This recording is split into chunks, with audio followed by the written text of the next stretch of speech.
Hi friends, ఈరోజు నేను టమాటా rice paneer curry చేయబోతున్నాను ఫ్రెండ్స్. ఇదైతే 2 గ్లాసులు బియ్యం తీసుకున్నాను, నానబెట్టుకుంటాను. ఒక 10 నిమిషాలు నాననివ్వాలి. ఈలోగా ఇవన్నీ కట్ చేసుకొని జ్యూస్ చేసుకొని ఏమేమి కావాలో అన్నీ రెడీ చేసుకుందాం ఫ్రెండ్స్. నేనైతే 2 గ్లాసులు రైస్ తీసుకున్నానంటే ఒక అరకిలో. దానికి వచ్చేసి రైస్కి ఒక మూడు కానీ 4 కానీ ఈ 4 రైస్లో వేస్తాను. జ్యూస్ చేయాలి వాటిని. ఒక ఉల్లిపాయ, ఈ అన్నానికి ఇది పక్కన పెట్టుకుంటున్నాను. ఈ కూరకి ఇవి కూడా మిక్సీ పట్టుకొని గ్రేవీ లాగా చేయాలి కదా కర్రీ. ఆ జ్యూసులు ముద్దలు చేసి పెట్టుకుంటాను. ఉల్లిపాయ కూడా కచ్చాబిచ్చాగా ఇది కూడా జ్యూస్ చేసుకొని పెట్టుకుంటాను. ఈ పన్నీర్ ప్యాకెట్ ఎలా చేస్తానో చూడండి.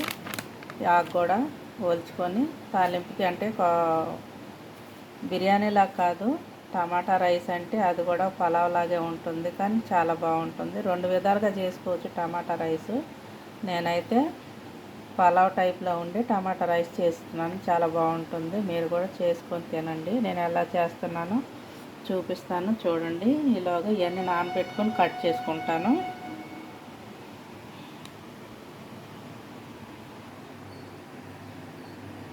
బియ్యం నానబెట్టేసుకున్నాను ఫ్రెండ్స్. ఉల్లిపాయ, పచ్చిమిర్చి పేస్ట్ చేసుకున్నాను. టమాటా కూడా పల్ప్ తీసుకొని ఇది కూడా పేస్ట్ చేసుకొని జ్యూస్ చేసుకున్నాను. పల్ప్ లాగా అంటే వడకట్టలేదు, ఇలా పల్ప్ లాగా. పన్నీర్ కూడా కట్ చేసుకొని ఒక దాంట్లో వేసుకోవాలి. అన్నీ రెడీ చేసుకుంటే పటాపట్ 10 నిమిషాలు అయిపోతుంది ఫ్రెండ్స్. ఇది కాజు, ఎండు కొబ్బరి, మసాలా అంటే చెక్క, లవంగ, యాలక్కాయ మొత్తం వేసి మిక్సీ వేసేసాను. ఇంకా మసాలా పొడి వేయకుండా. చూసారుగా, అది కర్రీకి అన్నమాట.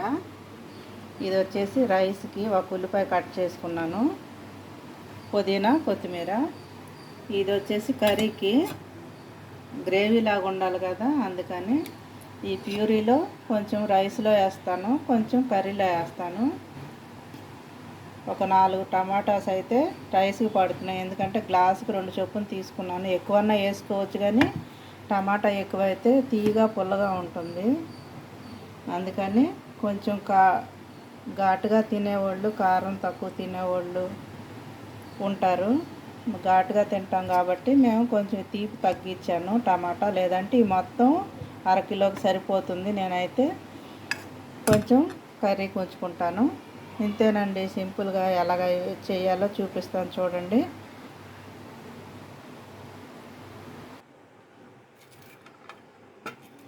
రైస్కి ఒక చిన్న చెక్క ముక్క, 2 బిర్యానీ ఆకులు, ఒక 4 అయితే యాలక్కాయలు, ఒక నల్ల యాలక్కాయ. ఈ లవంగాలు కూడా గ్లాసుకి 4 చొప్పున 8 తీసుకున్నాను. కొద్దిగా షాజీరా, ఎక్కువ మసాలా లేదండి, సింపుల్గా అయిపోతుంది. కర్రీకి 1 స్పూను నెయ్యి వేసాను, 1 స్పూను ఆయిల్ వేసుకున్నాను.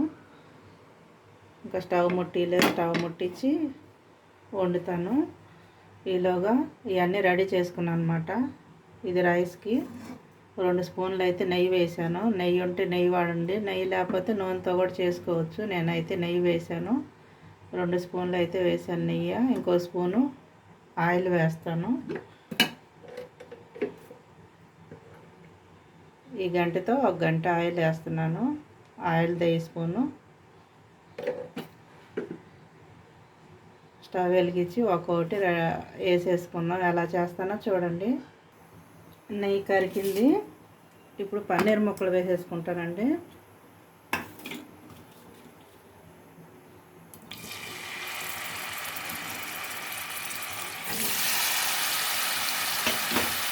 అలా కర్రీలో కూడా వేసేసుకోవచ్చు డైరెక్ట్గా. కొద్దిగా అట్టి కొంచెం లైట్గా రోస్ట్ చేస్తే టేస్ట్ వస్తాయి, ఎందుకంటే నెయ్యిలో వేసాం కదా, చాలా బాగుంటాయి పన్నీర్ ముక్కలు. ఒకసారి అటు ఇటు అనేసి తీసేద్దాము, ఎక్కువ మాడకుండా. మళ్ళీ కర్రీలో వేస్తే మెత్తగా అయిపోతాయి, అంటే కరిగిపోతాయి. ఒరిజినల్ అయితే మామూలుగా కొన్ని అయితే కల్తీ కలుస్తున్నాయి అంటే అవి చాలా గట్టిగా ఉంటాయి. సోయా పన్నీర్ అంటారు. ఇంకేం తెలుసు వాళ్ళు ఏం వేస్తారో. మనం అన్నీ మంచి అని తెచ్చుకుంటాం, అది వాళ్ళకి తెలియాలి. తీసేసుకుంటున్నానండి. ఇవన్నీ తీసి పక్కన పెట్టుకుంటాను. అదే నూనెలో కొంచెం పసుపు వేసుకున్నాను. ఇప్పుడు ఉల్లిపాయ పచ్చిమిరపకాయ పేస్ట్ చేశాను కదా, అది వేసేసుకుంటాను.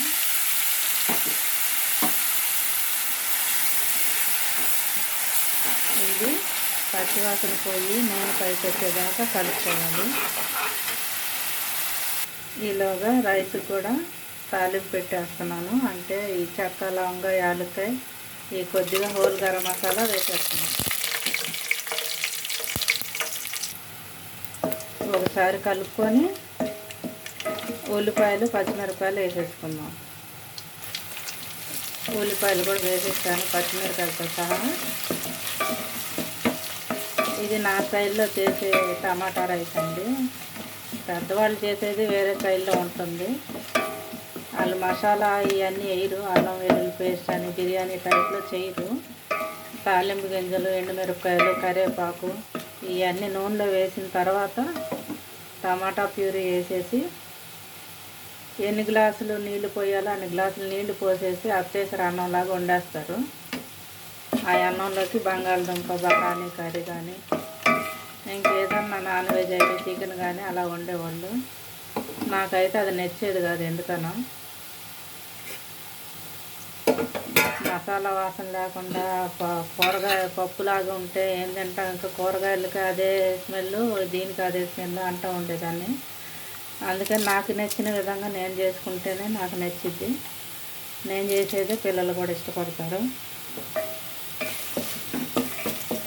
కొన్ని వంటలు అమ్మ దగ్గర నేర్చుకుంటాం, కొన్ని వంటలు అత్త దగ్గర నేర్చుకుంటాం. ఎలాగైనా నేర్చుకోవాలి, నేర్చుకొని పిల్లలకు పెట్టుకోవాలి వండుకొని. ఇది వేగేలోగా కొంచెం ఇటు పక్క ఏం జరుగుతుందో చూద్దాం. ఇది ఎంతవరకు వచ్చిందో. ఇది కొంచెం ఇది కూడా ఫ్రై అయిపోయిందండి. ఇప్పుడు కొంచెం టమాటా ప్యూరీ వేద్దాం, ఎందుకంటే అన్నంలో కావాలి కాబట్టి కొంచెం ఒక టమాటా, 2 టమాటాలు ప్యూరీ వేద్దాం. ఎందుకంటే పెద్దదానికి ఒక టమాటా సరిపోద్ది, చిన్నవి అయితే 2. మనకు సరిపడా కూర ఎంత కావాల్సి వచ్చిందో అంత మనం రెడీ చేసుకోవాలి. దీంట్లో నుంచి కొంచెం వేస్తున్నా నేను, సరిపోతుంది. ఎందుకంటే పెరుగు కూడా వేస్తాం కాబట్టి కుర్మాలాగా. ఈ ఉల్లిపాయ తీపే కదా, ఇవన్నీ కలిపితే మళ్ళీ ఘాటు ఉండదు. అందుకని నేను ఇలా చేస్తున్నాను. నేను చేసే విధంగా చేసుకోండి. మీరు తినే కారాన్ని అడ్జస్ట్ చేసుకొని చేసుకోండి. మేమంటే కారం ఎక్కువ తింటాం కదా, నేను ఎక్కువ వేస్తాను. ఇది సిమ్లో పెట్టేస్తాను మాడకుండా. ఇలాగా ఇది కూడా ఒకసారి కలుపుతాను. ఇది ఇంకా ఎర్రగా అవ్వలేదు. ఇది అయిన తర్వాత లైట్గా అల్లం వెల్లుల్లి పేస్ట్ వేస్తాను, ఎక్కువ వేయను.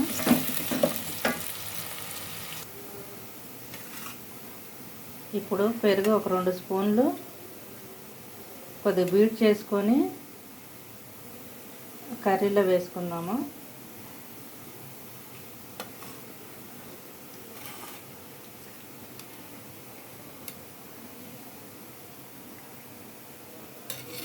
రెండు స్పూన్లు అయితే వేసాను.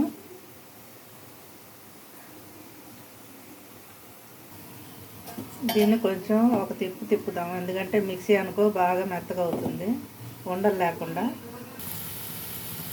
1 స్పూన్ అల్లం వెల్లుల్లి పేస్ట్ వేద్దాం దీంట్లో కర్రీకి. ఇలా బాగా డ్రై అయిపోవాలి. టమాటా ప్యూరీ కూడా వేగిపోయింది. ఇప్పుడు జీడిపప్పు పేస్ట్ వేసి ఉప్పు కారం వేసి కొంచెం నీళ్ళు పోతాము. ఇది రెడీ అవుతుంది. దీన్ని కూడా ఒకసారి చూద్దాం. ఉల్లిపాయ వేగిందండి. దీంట్లో కూడా 1 స్పూన్ వేద్దాం, ఎందుకంటే ఆ టమాటా స్మెల్ లేకుండా ఎగిటేయకుండా మనకు పలావ్ ఫ్లేవర్ వచ్చింది అన్నమాట. అన్నం రైస్ చాలా బాగుంటుంది, అన్నం కూడా చాలా రుచిగా ఉంటుంది. ఇప్పుడు పుదీనా కొత్తిమీర వేసేసుకున్నాం. పుదీనా కొత్తిమీర కూడా వేసేసుకున్నాము.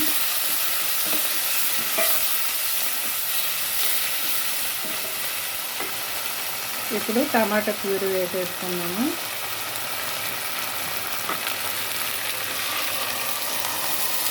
ఇది కూడా బాగా కలుపుకొని ఈ పచ్చివాసన పోయేదాకా కలుపుకొని అప్పుడు వాటర్ పోసుకోవాలి. ఉడికిన తర్వాత మూత పెట్టేసి ఉడకనిద్దాం.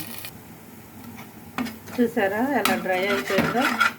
ఇలా డ్రై అయిపోయిన దాకా ఓపిక చేసుకొని వండుకోవాలి. మనం రుచిగా తినాలని అనుకుంటే మాత్రం కొంచెం ఓపిక చేసుకొని నిదానంగా వండుకోవాలి. ఇప్పుడు జీడిపప్పు కొబ్బరి పేస్ట్ వేసేస్తాను. మసాలా కూడా దాంట్లోనే ఉందని చెప్పాను కదా, అది వేసేస్తాను. జీడిపప్పు పేస్ట్ వేసేసాను. ఇది కూడా కొంచెం వేగనిచ్చి అప్పుడు మనకు తగినన్ని వాటర్ పోసుకుందాం, ఎందుకంటే చిక్కబడింది కదా. దీంట్లో కారం అవి వేసిన తర్వాత వాటర్ పోసుకొని పన్నీర్ ముక్కలు వేసేసుకుంటే కుర్మా రెడీ అయిపోతుంది. పెరుగు కూడా వేసేసుకుంటాను, బీట్ చేశాను. 2 స్పూన్లు పెరుగు తీసుకున్నాను కదా, అది కూడా కొంచెం వాటర్ కలిపి మిక్సీ వేసాను. ఇది పుల్కాకి చపాతీకి కూడా సాయంత్రానికి కూడా బాగుంటుంది. మార్నింగ్ రైస్తో తిన్నా, ఈవినింగ్ చపాతీలో పుల్కాలో, గోధుమ ఉప్మాలో బాగుంటుంది, సంగట్లోకి కూడా బాగుంటుంది, రాగి సంగట్లోకి కూడా బాగుంటుంది. ఇప్పుడు కొంచెం కారం పసుపు వేసేసుకుంటాను. కొంచెం పసుపు, 1 స్పూన్నర కారం వేసుకున్నాను. దీన్ని అంతా కలుపుకొని ఇందాక పెరుగు బీట్ చేశాను కదా, దాంట్లోనే కొంచెం వాటర్ వేసి దీంట్లో పోసేసుకుందాం. మాడకుండా కలుపుకుంటూ ఉండాలి.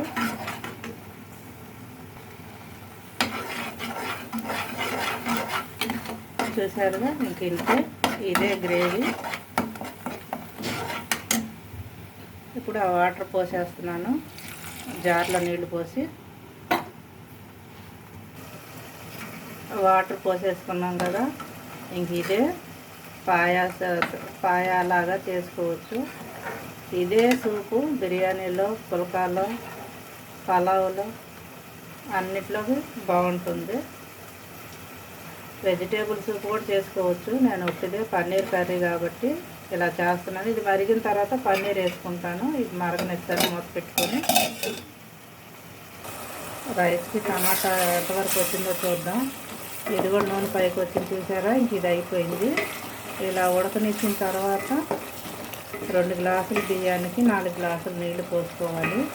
బాస్మతి అయినా పర్వాలేదు, నార్మల్ రైస్ అయినా పర్వాలేదు. ఇప్పుడు వాటర్ పోసుకుంటాను. చూసారుగా, ఆయిల్ ఇలా పైకి రావాలి.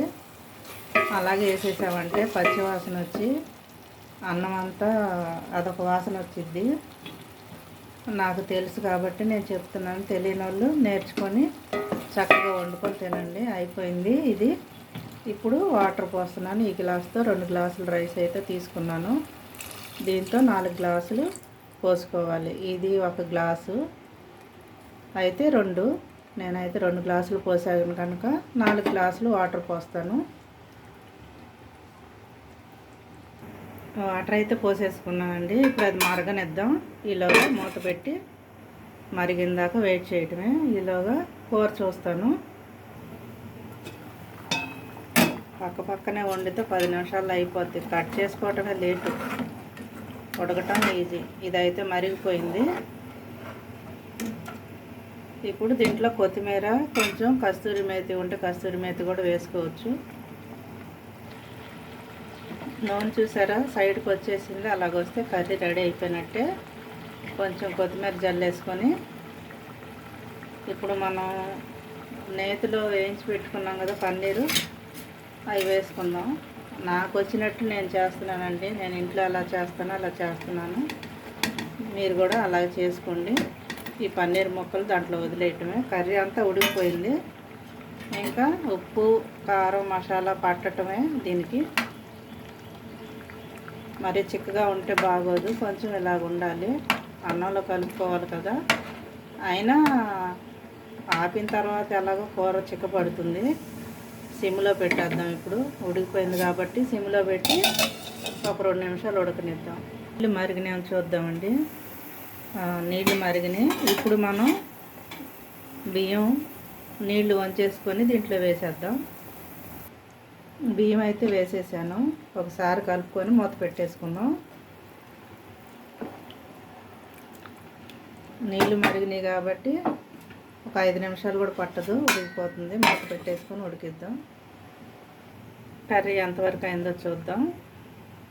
కర్రీ అయిపోయిందండి. సిమ్లో పెట్టాను కదా. ఇప్పుడు కస్తూరి మేతి కొంచెం నలిచేసి కూర మీద జల్లేసుకుందాం. కస్తూరి మేతి లేకపోయినా పర్వాలా, కొత్తిమీర జల్లుకోవచ్చు.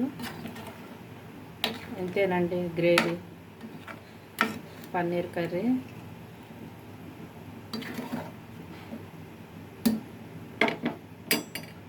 కర్రీ అయితే రెడీ అయిపోయింది. స్టవ్ ఆపేసుకుంటాను.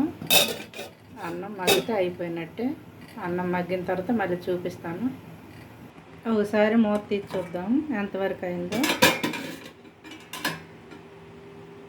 అయిపోయిందండి.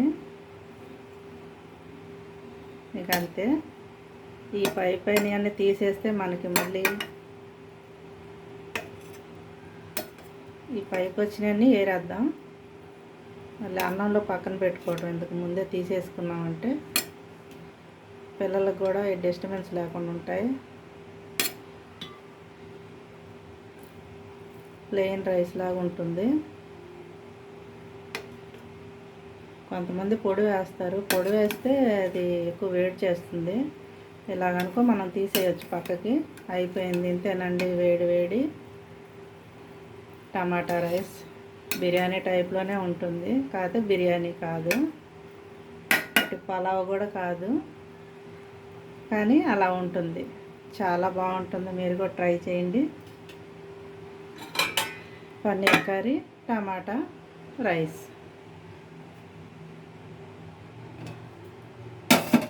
చూసారా పన్నీర్ కర్రీ ఇంకా రెడీ అయిపోయింది. చూసారా చిక్కబడిపోయింది.